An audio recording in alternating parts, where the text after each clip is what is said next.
In the previous video, we looked at how wage and profit share affected total demand and employment.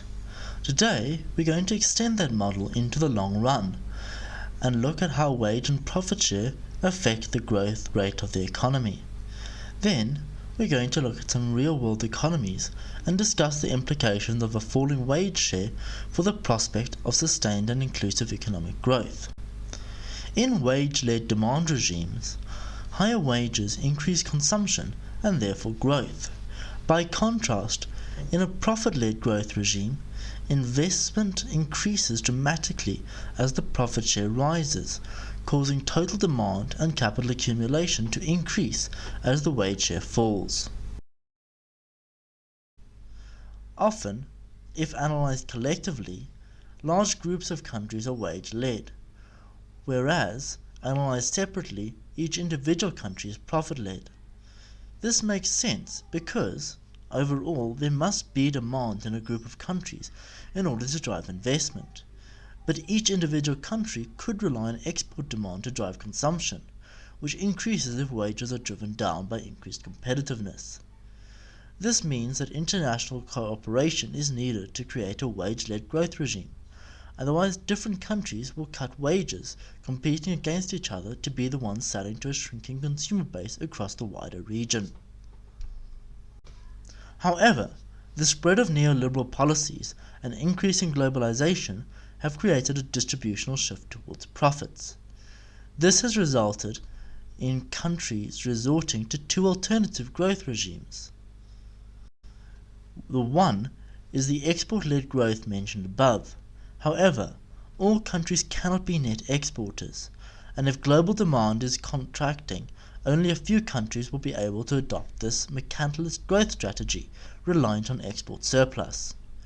Germany, Japan, and China provide some examples of this export-led growth strategy.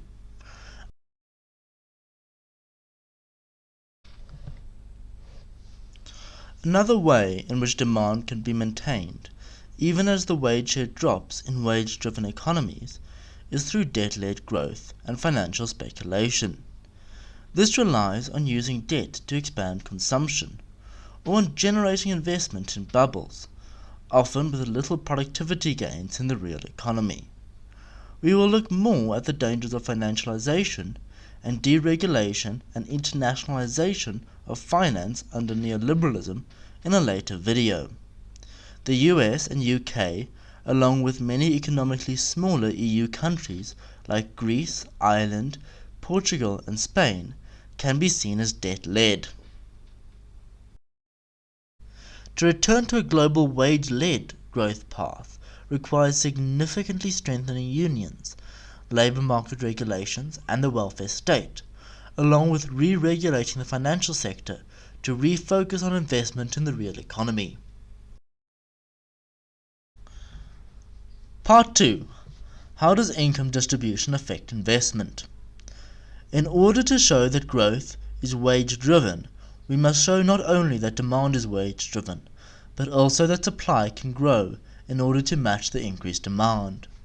So we must show that wage-driven growth is compatible with sufficient investment, or that increases labour productivity. There are numerous ways in which this can happen.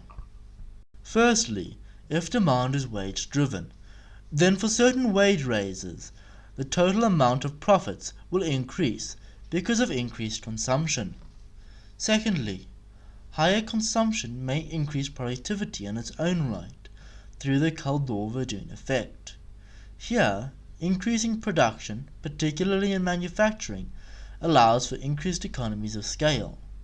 So even without investment, efficiency rises as the quantity of goods produced increases. It also allows underemployed workers to be trained and moved to higher productivity jobs. Another possible mechanism is that higher wage growth increases the incentive for firms to invest in labour-saving technology, which then increases labour productivity. In fact, supply may actually be so strongly wage-led that it becomes more strongly wage-led than demand, causing the opposite problem. This would result in so much extra productive capacity that it would be a new source of unemployment. This problem could be addressed by expanding the welfare state, or government investment in green infrastructure, or shortening working hours to create employment for more workers. But it is important to note that without policy coordination, this may result in increased unemployment. The opposite policy is also important to be aware of. That, where neoliberal labour markets wage-suppressing policies have increased employment, this may be a result of decreasing labour productivity rather than simply the repricing of labour of the same quality.